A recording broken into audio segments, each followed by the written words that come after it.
March 1957. Marfa, Texas. The morning train pulls in late off the high desert. A flag-draped coffin rides in the freight car. Corporal Daniel Halloran, killed in Korea, is finally coming home. His widow waits on the platform. Ruth Halloran, 24 years old. 4 years she has waited for a grave. The freight clerk will not release the coffin. A form is missing.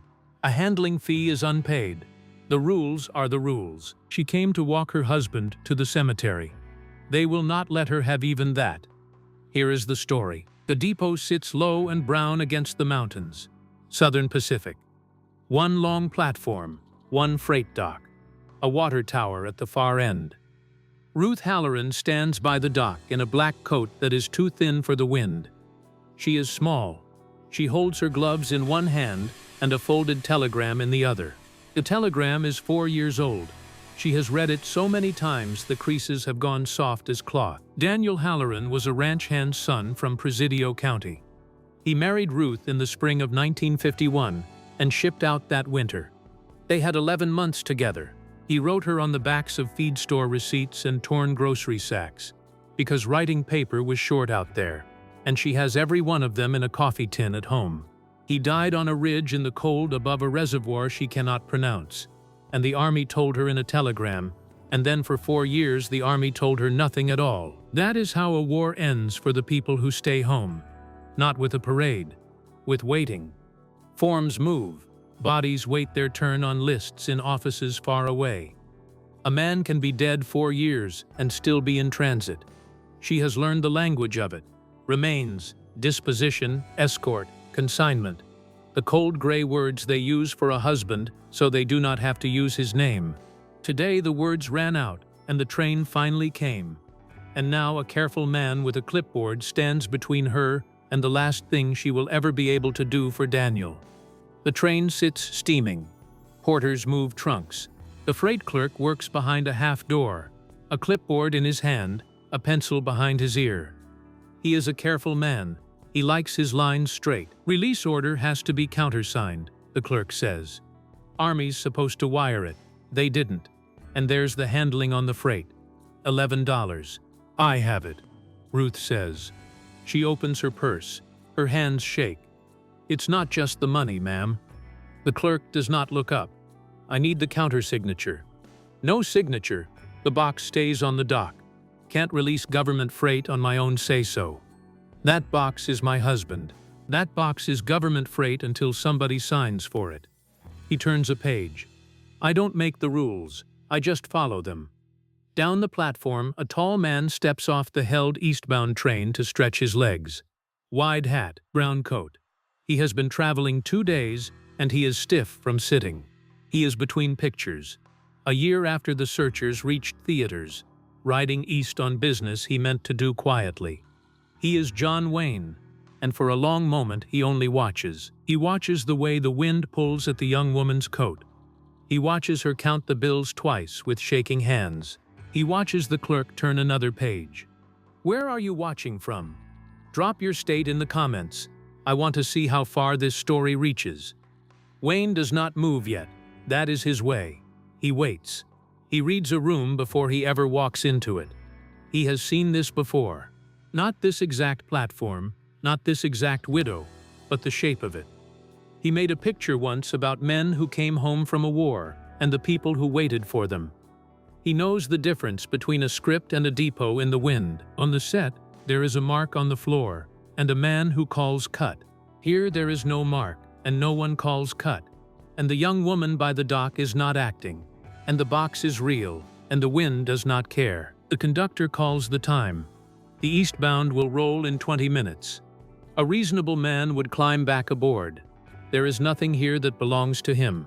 A coffin, a clerk, a rule, a widow he has never met. He stays where he is.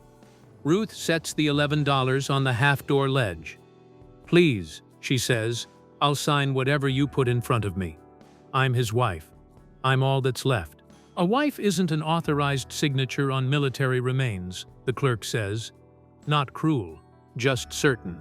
It has to be an officer of record. That's the form. You bring me the form, signed, I hand you the box. That's all I can do. She does not cry. That is the part that turns Wayne from the rail. She does not cry.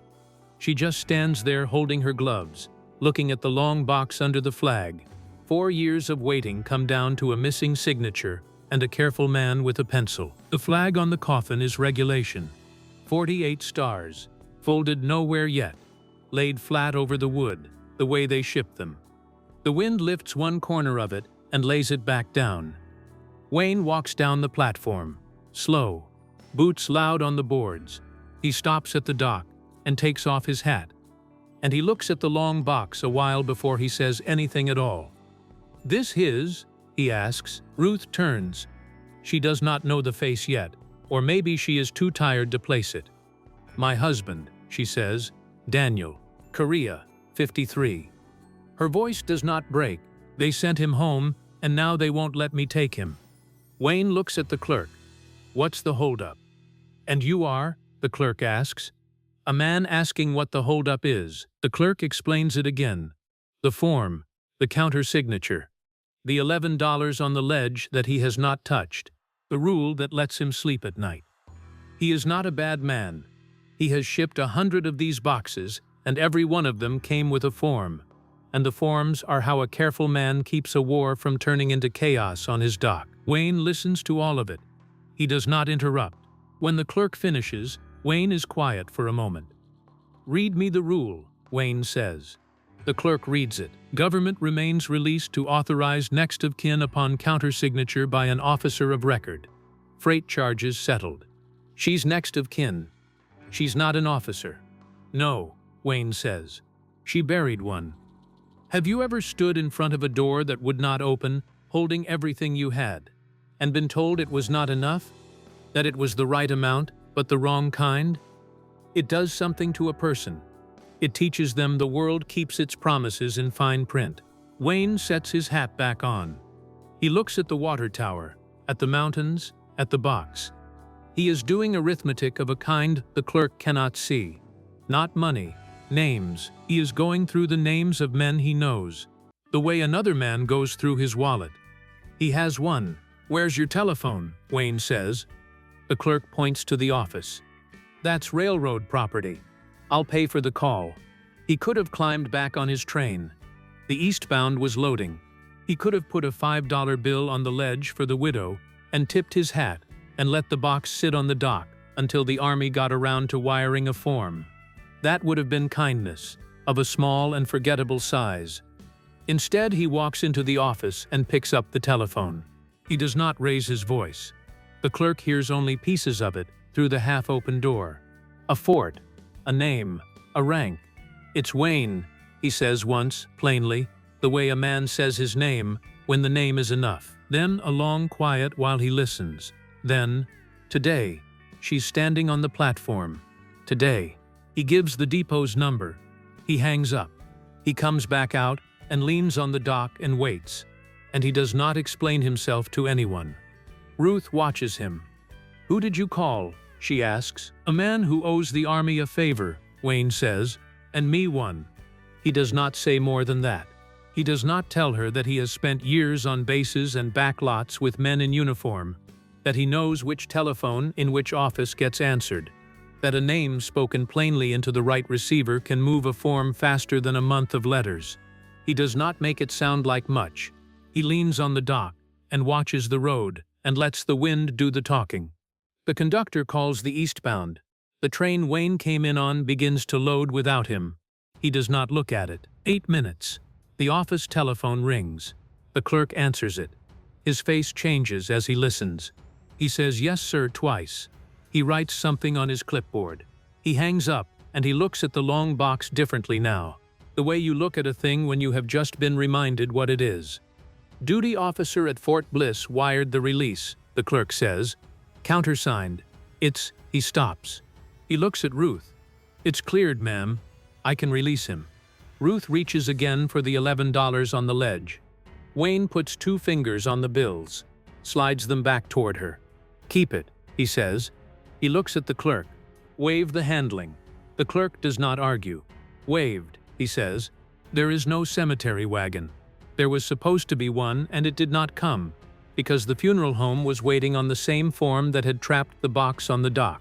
So the box sits on the dock with nowhere to go, and the cemetery is half a mile up the road, and the wind is coming down off the mountains. Wayne takes off his coat. "Son," he says to the porter, "give me a hand." They lift the coffin off the dock. Wayne takes the front. The porter takes the back. A brakeman sees it and leaves his train and takes the middle without a word. Then a rancher who had come to ship cattle. Then the clerk himself, out from behind his half door, his clipboard left on the ledge, his careful rules left with it. 6 men carry Corporal Daniel Halloran up the road from the depot. No wagon, no band, just boots on dirt and the flag laid over the wood and a widow walking beside it with her gloves finely on. Nobody told them to. That is the thing Ruth will remember longest. Nobody gave an order. The porter saw it and came. The brakeman left his train. The rancher set down his cattle papers.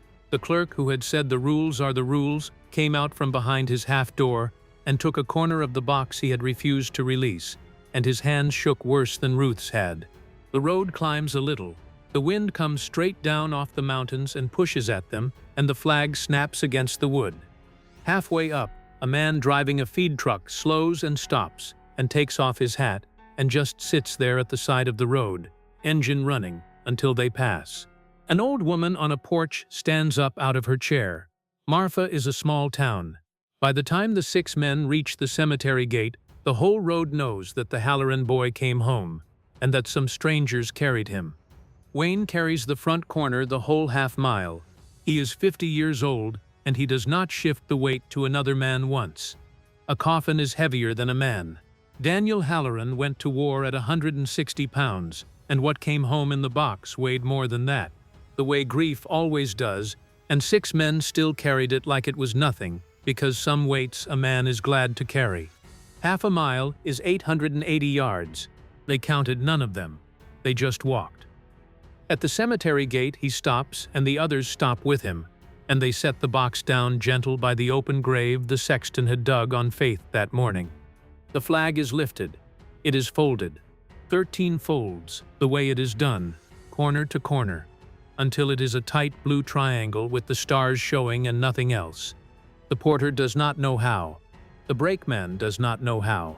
It is Wayne who folds it, slow, his big hands careful at the corners, because he learned it somewhere and never said where. He folds the last tuck. He turns. He puts the flag in Ruth Halloran's hands. 1 second. 2. 3. He came home, Wayne says. 2 words, that is all. He came home. Then he steps back, out of it, the way a man steps out of a doorway to let the family through. This is not his grief. He only carried it the last half mile. The sexton lowers the box. The men stand bareheaded in the wind. Nobody knows the words, so nobody says them, and the silence is better than any words would have been. Ruth holds the flag against her chest the way she held the telegram 4 years ago. Both hands, hard, as if it might be taken from her too. It is not taken from her. That is the whole of it. For once the world does not take the thing from her hands. When she finally looks up to thank the tall man, he is already at the gate, putting his coat back on. He did not give a speech. He did not give his name to the newspaper that was not there. He put his coat back on and walked the half mile back to the depot and caught a later train east, and he was gone before Ruth Halloran ever thought to ask the tall man what he was called. She found out 3 weeks later from the clerk who had finally placed the face. She never wrote him. She did not know where to send it, but she kept the flag. 40 years she kept it, folded, in a cedar chest at the foot of her bed, wrapped in tissue, the tight blue triangle with the stars showing. Through 2 more moves, and a small house in Alpine and a long, quiet life she never quite filled back up. 40 years, she did not marry again. She raised the daughter Daniel never met, a girl born in the winter of 1952, while her father was already a world away and would never come back to hold her. A girl who grew up on the story of the tall man at the depot and never quite believed the half of it. Ruth worked the counter at a dry goods store in Alpine for 31 years. She was the kind of woman the town did not notice it depended on. Every Memorial Day she drove the 20 miles to Marfa and stood at Daniel's grave, and every year she brought the flag, and every year she folded it back into the cedar chest when she got home. 40 years, 2,080 Sundays, one folded flag carried out and folded back, out and back, by hands that got older while the stars stayed the same. She never once unfolded it all the way. She was saving that. She did not know what she was saving it for. Ruth Halloran died in 1997, 64 years old. They buried her beside Daniel, up the road from the depot, where 6 strangers had once carried him in the wind. At the graveside, her grandson stood in the dress uniform of the United States Army. He had carried the flag from the house, and when the service was done and the others had gone to their cars, he sat in the front pew of the little chapel and unfolded it.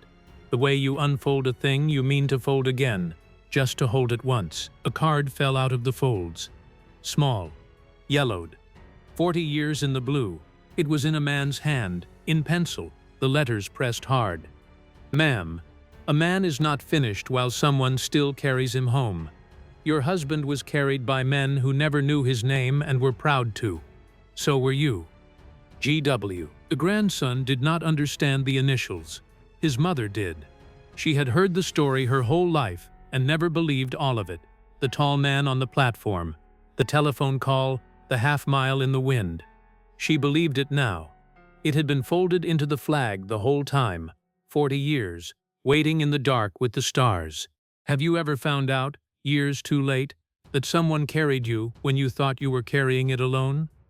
A man can pay $11 and tip his hat and call it kindness. Or he can take off his coat and pick up the front corner and walk the whole half-mile and fold the flag with his own hands and slip 3 lines into the blue where no one will find them for 40 years. One of those things is charity. The other one is the measure of a man. If this story reached you, do me a favor. Pass it on. Share it with a veteran in your life. Hit that subscribe button if you haven't yet. There are more Duke stories coming. And unfortunately, they don't make men like John Wayne anymore.